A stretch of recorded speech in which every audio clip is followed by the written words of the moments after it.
देखिए, ये चुनाव आयोग नहीं, एक चुना आयोग है। चुना आयोग है। और यह जो है ना, ये भाई भारतीय जनता पार्टी बीजेपी का मतलब विशेष जाति की पार्टी, बीजेपी का मतलब ब्राह्मण जनता पार्टी, बीजेपी का मतलब भारत जलाओ पार्टी, बीजेपी जो है जो बहुजन जुल्मी पार्टी, बीजेपी का मतलब बहुत ही झूठी पार्टी, बहुत झूठा पार्टी। तो वह जो है उसमें पेगासस के माध्यम से या इजराइल की जो संस्था उसके माध्यम से जितने भी लोग हैं उनके सबके रिकॉर्ड सब उनकी सब तमाम चीजें जो है इन्होंने बना लिया है। और ये जो है जो आज बना रहे हैं इलेक्शन कमिश्नर, वह भी उनकी मुट्ठी में है, सुप्रीम कोर्ट भी उनकी मुट्ठी में है। आज जो परिस्थिति जो हो रही है कि न्यायपालिका जो चौथा स्तंभ है वह भी किस तरह से हर जगह से दबाया जा रहा है। जस्टिस लोहिया का हत्या किया गया, देखिए क्या पोजीशन यहाँ पर है। उसी तरह से आप एक एक चीज को देखेंगे तो इन्होंने जो संवैधानिक संस्थाएं उसको खत्म किया गया है, पूरी जनता समझ रही है।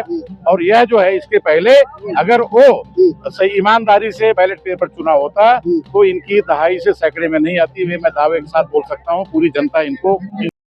नमस्कार, मैं राहुल नागपाल और आप देख रहे हैं सोशल मीडिया। हम लोग जंतर मंतर पर हैं और जंतर मंतर पर आज बहुजन समाज की बहुत सारी पार्टियों का एक प्रोग्राम जो है वो चल रहा है। पीछे आप देखेंगे, नजर डालेंगे तो बहुत सारे लोग जो है मंच पर भाषण अपने अपने राष्ट्रीय अध्यक्ष, अपने अपनी राष्ट्रीय पार्टियों के राष्ट्रीय अध्यक्ष दोबारा करते हैं। नमस्कार, मैं राहुल नागपाल और आप देख रहे हैं सोशल मीडिया। मैं आज दिल्ली के जंतर मंतर पर हूँ और दिल्ली के जंतर मंतर पर बहुजन समाज से आने वाली बहुत सारी पार्टियों का एक समन्वय, गठबंधन कहें, समन्वय कहें, क्या कहें, उनका एक संयुक्त प्रोग्राम जंतर मंतर पर चल रहा है और उनके राष्ट्रीय अध्यक्ष जो भाषण दे रहे हैं। लेकिन मेरा विषय उनसे संबंधित अभी इस बातचीत में नहीं है। मेरा विषय है कि जो शख्सियत मेरे साथ खड़ी है, आपने इनको तमाम बहुत सारे मंचों पर राष्ट्रपिता ज्योतिबा फूले के वेशभूषा में देखा होगा। आप प्रकाश मौर्य हैं और मुंबई से आते हैं। प्रकाश मौर्य साहब लॉर्ड बुद्धा बैंक, जो हमारे चैनल पर एक खबर चली थी जिसके बारे में तमाम लोगों ने जानने और समझने की कोशिश की थी, उसके संस्थापक सदस्य हैं। दूसरी तरफ सत्यशोधक समाज के राष्ट्रीय अध्यक्ष हैं। देश में घूम घूम करके 40 साल से फूले अम्बेडकरी वैचारिकी को मजबूत जो है वो कर रहे हैं।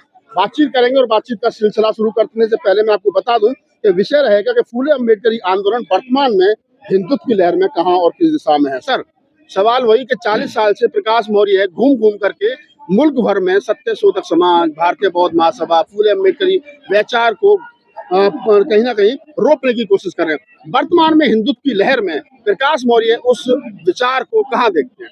देखिए आदरणीय नागपाल जी, ये मरणासन्न है जिसको आप हिंदुत्व कहते हैं। इनके जो राष्ट्रीय सर्वनाथ संघ आरएसएस के जो संस्थापक को कहते हैं कि हिंदू कोई धर्मी नहीं है। सारे लोग हिंदू कोई धर्मी नहीं है। तो इनका जो ब्राह्मणी धर्म है, जो वैदिक धर्म है, सनातन तो भगवान बुद्ध का धर्म है। तो इस वक्त पूरे भारत में जितने भी समाज के लोग हैं, जो बहुजन समाज के लोग हैं, वो खड़े हो गए हैं, सब काम कर लिए हैं। और यहाँ पे सत्ता जो उनकी आई है वो तो चोरी से आई है, पूरे देश को मालूम पड़ गया है। तो इसके लिए ये हिंदुत्व का मुद्दा खत्म हो रहा है, बहुत ही जल्दी इस देश से खत्म हो जाएगा। बाबा साहब डॉक्टर अम्बेडकर ने कहा था कि भारत को बौद्ध में जो है वो करेंगे, यानी तार्किक साइंटिफिक बनाएंगे। बाबा साहब डॉक्टर अम्बेडकर की वैचार की कहीं ना कहीं कमजोर पड़ी, आपको लगता है? बिल्कुल नहीं। बाबा साहब ने अपने कलम के बल पर, राहुल जी आपका नाम राहुल है और भगवान बुद्ध के परम पुत्र का भी नाम राहुल है और हमारे धर्म में भी आप अच्छा काम कर रहे हैं। मैं आपकी जानकारी के लिए बता दूं कि बाबा साहब ने अपने कलम के बल पर पूरे भारत को बौद्ध में कर दिया है। उन्होंने नोट में दिया है, उन्होंने संविधान में दिया है, उन्होंने करेंसी में आप देखिए दिया है। तो इस देश में जितनी भी चीजें हैं, जहाँ भी है, सिक्का है, उन्होंने झंडे में दिया है, उन्होंने सम्राट अशोक के धम्मचक्र में दिया है। तो कलम के बल पर बाबा साहब ने इस देश को धम्म में कर दिया है। और धम्म जो है कोई हिंदू मुसलमान सिख ईसाई नहीं है। धर्म न हिंदू ईस है, धर्म न मुस्लिम चैन, धर्म सुख की चिंता, धर्म शांति सुख चैन। धर्म कोई हिंदू मुसलमान भगवान बुद्ध का नहीं है। धम्म जो है मानव समाज के लिए उपदेय है। तो ऐसा नहीं है, बाबा साहब ने अपने जीवन में जो करना था उन्होंने कर दिया है। आप कह रहे हैं कि बाबा साहब ने जो करना था वो कर दिया है। कहाँ कमी रह गई है कि आजादी के 78 साल के बाद में हिंदुत्व की पार्टियां, हिंदुत्व के विचारकों से, गोलवरकर के विचार से, सावरकर के विचार से उत्प्रोत रखने वाली पार्टियां सत्ता में लगातार पिछले 15 सालों से सत्ता में चली आ रही है? कहाँ है 85% बहुजन समाज? देखिए, ये सबसे बड़ी दुख की बात है कि हमारा कोई दुश्मनी नहीं है।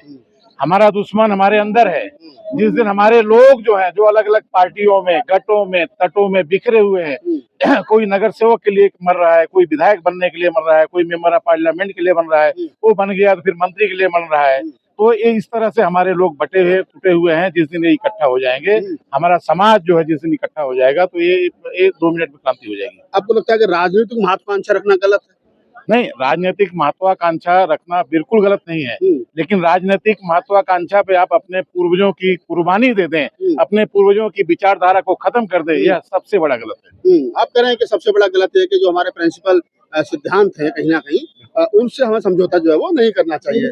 लेकिन कहीं ना कहीं जो बहुजन समाज जिसको हम कह रहे हैं और उनके जो बड़े नेता हैं, चिराग पासवान जो है वो हनुमान बने हुए हैं, जीतन राम मांझी, रामदास अठावले तो खुल करके बीजेपी के हिंदू राष्ट्र के साथ हैं, और जो अन्य पार्टियां वो मौन होकर के कहीं ना कहीं समर्थन कर रही हैं। तो ऐसे में लड़ाई लड़ी कैसे जाएगी? देखिए, इनका जो है ना बहिष्कार किया जाए, इनका सामाजिक बहिष्कार किया जाए। जो ऐसे लोग जो मनुवादियों के चंगुल में फंसे हुए हैं, ये सत्ता के सुख के लिए जो जनता के और जो विचारधारा को जो खत्म कर रहे हैं, इनको इस वक्त बहिष्कार करने का समय आ गया। वही एक रास्ता है।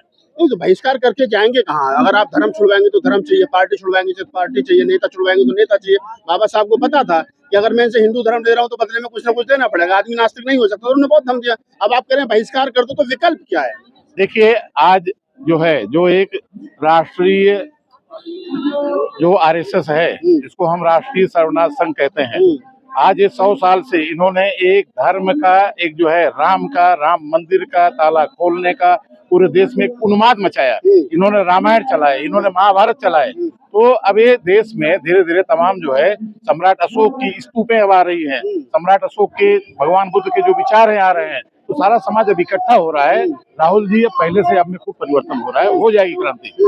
तो क्रांति हो जाएगी, लेकिन आप लोगों के पास संसाधन है, आप मतलब पैसा है, सब कुछ है, जनमानस है, उसके बावजूद भी लोग अपने व्यक्तिगत लालच के लिए मूवमेंट को छोड़ करके बीजेपी और आरएसएस की सदस्यता प्रतिदिन ले रहे हैं। हाँ, नहीं, आपका कहना सही है। हमको पहचानना है, चिन्हित करना है जनता के बीच में।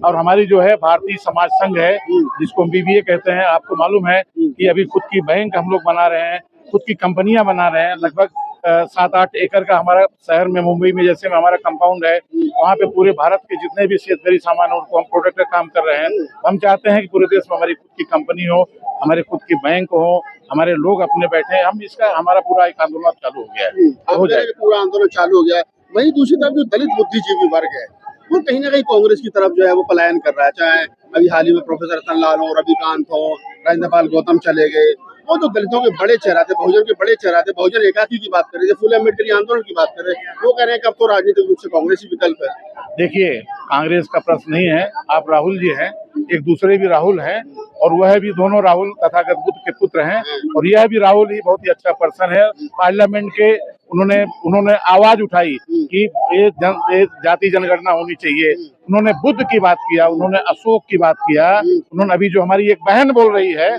दलित पैंथर की स्थापना उसके हस्बैंड ने किए थे, उस काल में देखिए वो ललकार रही है यहाँ मंच पर, वहाँ पूरा भाषण दे रही है। तो अब जो है पूरा देश इकट्ठा हो रहा है। अगर राहुल भी बहुजन के विचार में आते हैं तो क्या फर्क पड़ता है, आने दीजिए ना। पंडित जवाहरलाल नेहरू के साथ में हमारे जहाँ बाबू जगजीवन राम जी भी थे, वहाँ बाबा साहब भी थे, तो आने दीजिए ना। हमारे धम्म में अंगुली माल जो है, जैसे डाकू को भी हमने सुधारा है, तो राहुल है ना, आने दीजिए, कुछ फर्क नहीं पड़ता है। अगर वो हमारे विचारधारा को लेकर चल रहे हैं तो इज मोस्ट वेलकम। आप कह रहे हैं मोस्ट वेलकम, तो जो लोग गए हैं और जो लोग जाने के लिए तैयार बैठे हैं कांग्रेस में, उनसे कोई दिक्कत कोई? बिल्कुल नहीं। हमको हमारे वैचारिक लोग चाहिए, हमको बाबा साहब का, फूले के वैचारिक पुत्र चाहिए, भगवान बुद्ध के वैचारिक पुत्र चाहिए। जो वैचारिक पुत्र अगर उनके आइडियोलॉजी को, उनकी विचारधारा को अपनाता है तो उनके साथ जाने में कोई हर्ज नहीं। वर्तमान समय में जिस प्रकार से वोट चोरी का जो है मामला बड़ा सुर्खियों में है, और बिहार में राहुल गांधी, तेजस्वी यादव, इंडिया गठबंधन ने पूरी तरीके से सरकार को घेर रखा। चुनाव आयोग जो है वो फिर भी कहीं ना कहीं सरकार की भाषा बोल रहा है। जो वोट का अधिकार बाबा साहब डॉक्टर अम्बेडकर ने बड़े कष्ट और मुसीबतों से बहुजनों को दिया था, वो छिन रहा है, और ऐसे में बहुजन पार्टियां जो वो मुंह पे ताला मारे बैठी है। देखिए, ये चुनाव आयोग नहीं, एक चुना आयोग है। चुना आयोग है।